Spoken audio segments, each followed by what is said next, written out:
నా పేరు జీషని. మేము 4వ తరగతి చదువుతున్నాము.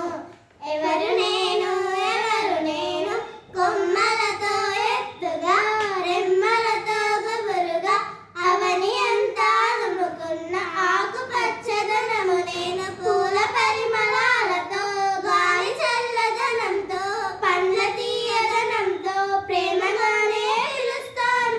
ఎవరు నేను పిట్టలు బరగులు పాములు చీమలు నా కొమ్మల్లో రెమ్మలు సందుల్లో తెల్లల్లో గుళ్ళు కట్టుకుంటాయి గుడ్లు పెట్టుకుంటా పసిపిల్ల